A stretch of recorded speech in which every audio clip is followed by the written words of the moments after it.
4.000 años. Ese es el lapso que separa una decisión tomada en una tienda levantada en medio del desierto del enfrentamiento que hoy ocupa los titulares del planeta. Cuando misiles surcan el cielo entre Israel e Irán, pocos se dan cuenta de que están observando el episodio más reciente de una rivalidad que comenzó con un solo hombre, Abraham, y con dos mujeres que nunca consiguieron habitar bajo el mismo techo. Para comprender cómo se llegó hasta este punto, es necesario regresar al principio, no al comienzo político, no al territorial, sino al familiar. Porque este conflicto no nació en despachos diplomáticos ni en campos de guerra. Nació dentro de un hogar, y precisamente por eso ninguna negociación ha logrado extinguirlo en 4 milenios. La narración inicia en Ur de los Caldeos, una ciudad floreciente situada en lo que hoy corresponde al sur de Irak. Allí vivía un hombre llamado Abram. Aún no había recibido el nombre de Abraham. Tenía una esposa llamada Sarai, una posición cómoda y ninguna razón lógica para dejarlo todo atrás. Pero entonces llegó la voz. El libro de Génesis capítulo 12 presenta el llamado divino de forma directa, casi repentina. Dios ordenó que Abram abandonara su tierra, su parentela y la casa de su padre para dirigirse a una tierra que le sería mostrada. No había mapas ni coordenadas, solo una promesa. ¿Y cuál era esa promesa? Que haría de él una gran nación, que bendeciría a quienes lo bendijeran y maldeciría a quienes lo maldijeran, y que en él serían benditas todas las familias de la tierra. Era una promesa total en descendencia innumerable, protección divina y trascendencia histórica universal. Pero había un obstáculo devastador: Sarai era estéril. El texto bíblico subraya ese detalle, incluso antes de relatar el viaje. Génesis las 11:30 lo afirma con sobriedad. Sarai era estéril, no tenía hijos. La promesa de una nación numerosa había sido dada a un hombre cuya esposa no podía concebir. Abram tenía 75 años cuando salió de Harán. Tomó a Sarai, su sobrino Lot, todos sus bienes y las personas que habían adquirido, y partió rumbo a Canaán. Recorrió la tierra hasta el encino de Mor, cerca de Sicom, y allí Dios volvió a manifestarse, precisando la promesa a su descendencia entregaría aquella tierra. Abram edificó un altar. Fue el primero de muchos. Cada altar señalaba un encuentro con el Dios que prometía lo imposible a un hombre que envejecía sin herederos. Pasaron los años en 5, 10, Abram y Sarai seguían sin hijos. La promesa parecía suspendida en el aire, lejana, casi inalcanzable. Y entonces llegó la noche que cambiaría todo. Génesis 15 describe una escena extraordinaria. Dios llevó a Abram fuera de la tienda y le pidió que mirara el cielo y contara las estrellas, si le era posible. Así sería su descendencia. El texto afirma que Abram creyó al Señor y le fue contado por justicia. Él creyó, pero Sarai seguía sin poder concebir. Imagina vivir bajo esa tensión constante. Tienes una promesa divina de descendencia incontable. Has dejado todo por seguir esa voz hacia lo desconocido. Y cada mes que pasa, cada señal de que no hay embarazo, parece ampliar la distancia entre la promesa y la realidad. Abram tenía 85 años. Sarai, 75. La biología gritaba que el tiempo se agotaba. En ese contexto de desesperación silenciosa, Sarai tomó una decisión que aún hoy tiene eco. Génesis 16 inicia con una propuesta dirigida a su esposo. Reconoció que el Señor le había impedido tener hijos. No protestó contra Dios ni negó la promesa, pero ofreció una solución práctica, culturalmente aceptada en su tiempo. Tenía una sierva egipcia llamada Agar. Sugirió que Abram la tomara como concubina, para que, por medio de ella, pudiera tener descendencia. Era una práctica habitual en el antiguo Oriente Próximo. El código de Hammurabi, siglos anterior, regulaba ese tipo de acuerdos. Una esposa estéril podía entregar su sierva al marido, y los hijos nacidos serían considerados legalmente suyos. El texto simplemente dice que Abram escuchó la voz de Sarai. Ya no se menciona consulta divina ni objeción alguna. Después de 10 años en Canaán, esperando el cumplimiento de la promesa, Abram aceptó una alternativa humana para un problema que Dios había prometido resolver de manera sobrenatural. Sarai tomó a Agar y la dio por mujer a Abram. Una frase breve para describir el instante que partiría la historia en dos. Agar quedó embarazada con rapidez y ahí comenzó el primer choque. El relato bíblico no suaviza la tensión que se instaló. Cuando Agar supo que había concebido, empezó a mirar a su señora con desprecio. La sierva que llevaba en su vientre al heredero del patriarca Ya no pudo ocultar lo que sentía hacia la mujer que seguía sin poder dar hijos. Y Sarai, que había impulsado todo el arreglo, no soportó esa mirada. Confrontó a Hebron. La humillación que experimentaba, dijo, era responsabilidad de él. Ella había puesto a su sierva en sus brazos y ahora era menospreciada por esa misma sierva. Que el Señor juzgara entre ambos. Era una acusación cargada de frustración y remordimiento. Abram respondió devolviendo el asunto a sus manos. Agar seguía siendo sierva de Sarai. Estaba bajo su autoridad. Que hiciera con ella lo que considerara correcto. Entonces Sarai la trató con dureza. El hebreo utiliza un término fuerte, el mismo que más adelante describirá la opresión de los egipcios sobre Israel. Sarai afligió a su sierva embarazada hasta tal punto que Agar huyó. Una mujer egipcia, sola, encinta, atravesando el desierto rumbo a su tierra. Humanamente hablando, era casi una condena a muerte. Pero no estaba sola. El ángel del Señor la halló junto a una fuente en el desierto, camino a Asher. Allí ocurrió algo extraordinario. Agar se convirtió en la primera persona en la escritura que recibe la visita directa del ángel del Señor, y no era una matriarca ni un patriarca, era una sierva extranjera en fuga. El mensajero le preguntó de dónde venía y hacia dónde se dirigía. Agar respondió con sinceridad desgarradora: huía de la presencia de su señora. Entonces recibió una orden difícil. Debía regresar y someterse a la autoridad de Sarai, pero la instrucción vino acompañada de una promesa. El ángel declaró que su descendencia sería multiplicada en gran manera, hasta no poder contarse. El hijo que llevaba en el vientre debía llamarse Ismael, porque el Señor había escuchado su aflicción. Observa el peso de esta promesa. Har era sorprendentemente similar a la dada a Hebron. Descendencia innumerable, multiplicación abundante. Dos pueblos nacerían del mismo origen. Sin embargo, el ángel añadió una descripción profética que atravesaría los siglos. Ismael sería como un asno montés entre los hombres. Su mano estaría contra todos, y la mano de todos contra él, y habitaría frente a sus hermanos. Era una imagen de conflicto constante. El niño aún no nacido ya tenía delineado un destino marcado por la tensión permanente. Agar regresó, se sometió a Sarai y dio a luz un hijo. Hebron lo llamó Ismael. Tenía 86 años. Por fin tenía descendencia. Durante 13 años, Ismael fue el único hijo de Hebron.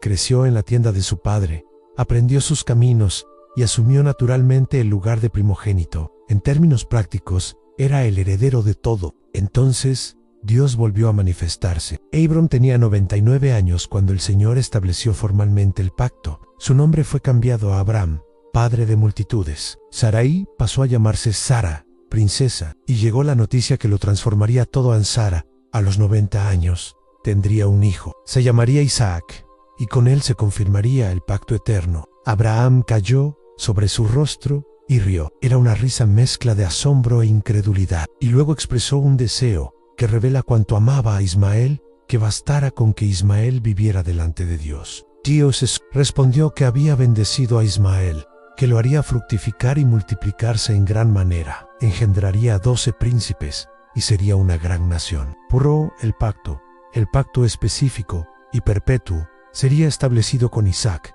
el hijo que Sara daría a luz al año siguiente. La diferencia era decisiva. Ambos hijos recibirían bendición.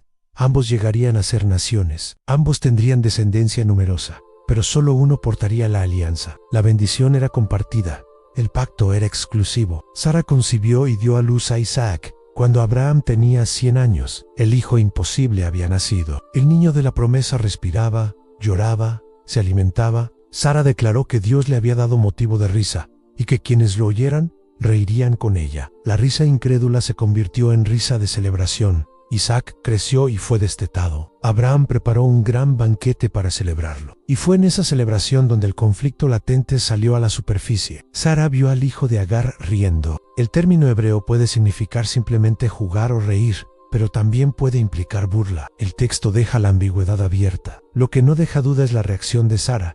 Ana exigió que la sierva y su hijo fueran expulsados. El hijo de la esclava no heredaría junto con Isaac. La petición fue dura. Ismael tenía alrededor de 17 años. Había crecido como hijo único durante más de una década y ahora debía marcharse al desierto con su madre. El texto afirma que aquello fue muy doloroso para Abraham, por causa de su hijo, pero Dios intervino nuevamente. Le dijo que escuchara a Sara, porque en Isaac sería llamada su descendencia, y respecto al hijo de la sierva, también lo convertiría en nación, porque era descendiente suyo. A la mañana siguiente, Abraham se levantó temprano, tomó pan y un odre de agua, los colocó sobre los hombros de Agar, le entregó al muchacho y la despidió. A la escena es cruda. Un padre enviando lejos a su hijo, con provisiones mínimas, y luego quedándose atrás. Agar vagó por el desierto de Beerseba. El agua se terminó. Colocó a Ismael bajo un arbusto, y se alejó a distancia de un tiro de arco. No quería presenciar su muerte. Se sentó enfrente y lloró en voz alta. Pero Dios oyó la voz del muchacho. El ángel de Dios llamó a Agar desde el cielo y le dijo que no temiera. Dios había escuchado. Debía levantarse, sostener al muchacho, porque haría de él una gran nación. Entonces, Dios abrió sus ojos y vio un pozo. Llenó el odre y dio de beber a Ismael. Ismael sobrevivió. Creció en el desierto de Parán, se hizo arquero. Su madre le consiguió esposa de Egipto. Desde el desierto, lejos de la tienda de Abraham y lejos del hermano que ocupó su lugar, comenzó su propia historia. Génesis 25 enumera a sus 12 hijos, príncipes según sus tribus, tal como había sido prometido. Los descendientes de Ismael se extendieron desde Ávila hasta Sur, en dirección a Asiria, cerca de Egipto. Eran pueblos del desierto nómadas, comerciantes, hombres de guerra. Con el paso de los siglos se mezclaron con otras tribus árabes y formaron parte del amplio mosaico étnico que habitaba la península arábiga. La tradición islámica, surgida más de 2000 años después, identifica a Ismael como antepasado de Mahoma y de los árabes en general. Es una conexión sostenida por millones hasta el día de hoy. Los descendientes de Isaac siguieron una trayectoria distinta. Isaac engendró a Jacob, y Jacob, tras luchar una noche entera con un ser celestial, recibió el nombre de Israel. Sus 12 hijos dieron origen a las 12 tribus. Esclavitud en Egipto, éxodo, conquistado de Canaán, monarquía o división del reino, exilio y retorno. La historia de los hijos de Isaac es la historia de Israel como pueblo, y más adelante, como nación. Pero ¿dónde aparece Irán en este relato? La conexión no es tan directa como la de Ismael con los árabes. Los persas, antepasados de los iraníes actuales, no descienden de Ismael según los registros bíblicos ni las fuentes históricas. Eran un pueblo indoeuropeo, distinto étnicamente de los semitas que procedían de Abraham. Entonces, ¿cómo un conflicto originado entre hijos de Abraham terminó convirtiéndose en un enfrentamiento entre Israel e Irán? La respuesta está en capas históricas que se superponen. Los persas entran en la narrativa bíblica de forma decisiva cuando Ciro el Grande conquistó Babilonia en el año 539 antes de la Era Común. Fue él quien permitió el regreso de los judíos exiliados a Jerusalén y autorizó la reconstrucción del templo. El libro de Esdros conserva el decreto de Ciro. Incluso el profeta Isaías, en el capítulo 45, lo llama ungido del Señor, un título sorprendente para un rey extranjero. En aquel momento, persas y judíos no eran enemigos, sino aliados circunstanciales. La tensión no surgió de inmediato. En el libro de Esther, ambientado en la corte persa, durante el reinado de Jerjes, se narra un intento de exterminio contra los judíos promovido por Amén, funcionario del rey. La historia concluye con la salvación del pueblo judío, pero deja entrever que incluso en tiempos de aparente estabilidad, existían corrientes subterráneas de hostilidad. Las 7:37 de la noche, lo que terminó vinculando a Persia, más tarde, llamada Irán, con la causa árabe contra Israel, fue la conquista islámica. En el siglo VII de la Era Común, los ejércitos árabes musulmanes derrotaron al imperio sasánida. Persia, que durante siglos había sido mayoritariamente zoroastriana, fue adoptando gradualmente el Islam. Con esa transformación religiosa, vino también la incorporación de narrativas que colocaban a los árabes, y por extensión a Ismael, dentro del centro de la historia sagrada. La Revolución Islámica de 1979 marcó otro punto decisivo. Irán se convirtió en una república teocrática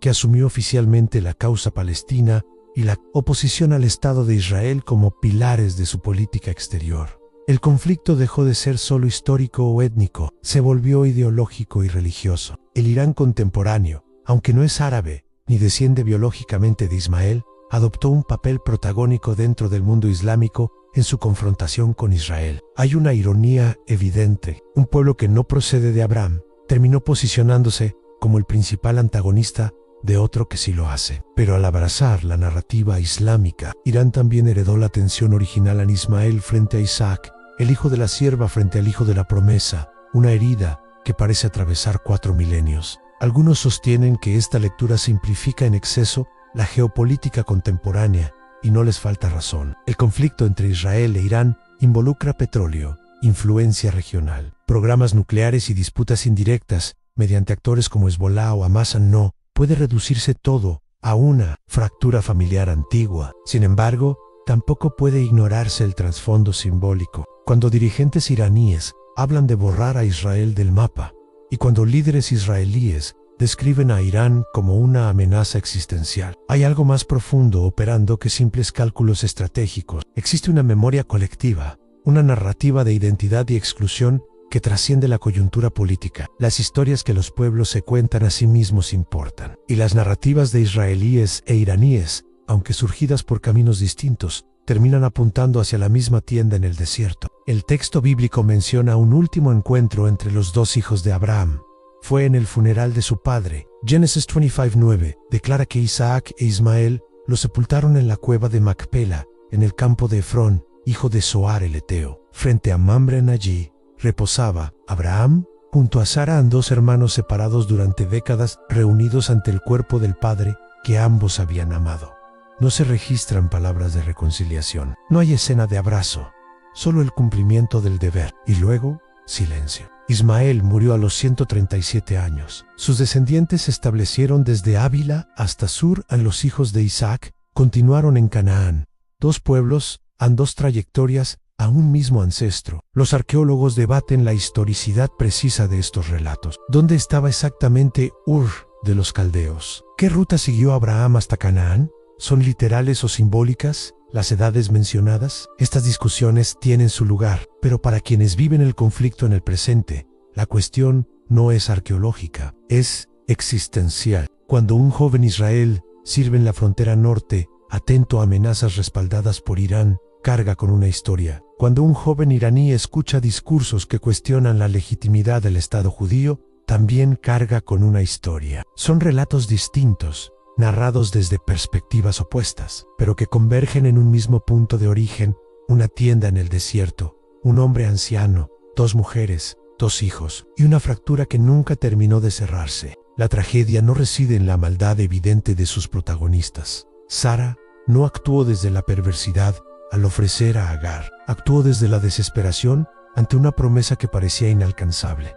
Agar no fue villana al sentirse orgullosa. Era una sierva que por primera vez poseía algo que su señora no tenía. Abraham no fue monstruo al aceptar el arreglo ni al enviar lejos a Ismael. Era un hombre dividido entre 2 hijos. Todos intentaron manejar la situación con los recursos que tenían, y aún así, el resultado fue devastador. 4000 años de tensiones nacieron no de una conspiración oscura, sino de impaciencia ante una promesa divina, de soluciones humanas para asuntos que exigían espera, de celos y orgullo herido.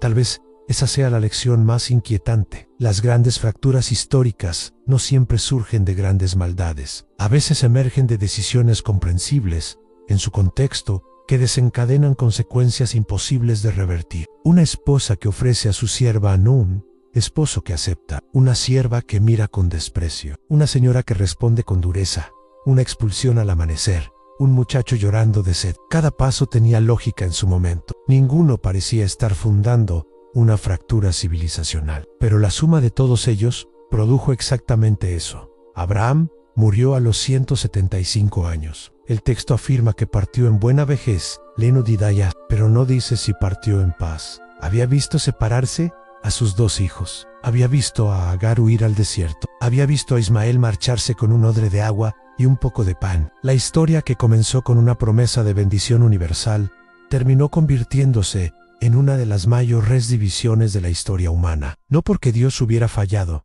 sino porque los hombres intentaron adelantar el plan divino mediante soluciones propias. Hoy, 4000 años después, el mundo sigue enfrentando las consecuencias de una noche en la que un hombre entró en la tienda de la sierva de su esposa. Lo que parecía una salida práctica creó un conflicto que ninguna guerra ha conseguido cerrar y ninguna negociación ha logrado sanar. Y quizá la pregunta no es solo qué ocurrió hace 4000 años. La pregunta es qué ocurre cuando el ser humano intenta forzar lo que solo el tiempo y la promesa pueden madurar. Porque esta historia no trata únicamente de Israel, ni de Irán, ni de geopolítica. Trata de algo más cercano. Trata de lo que sucede cuando el miedo toma decisiones antes que la fe. Cuando la impaciencia reemplaza la confianza. Cuando buscamos atajos para resolver lo que requiere espera. Una tienda en el desierto parece un detalle pequeño en la inmensidad de la historia. Pero desde esa tienda salieron 2 pueblos. Y desde esos pueblos, siglos de tensiones, alianzas,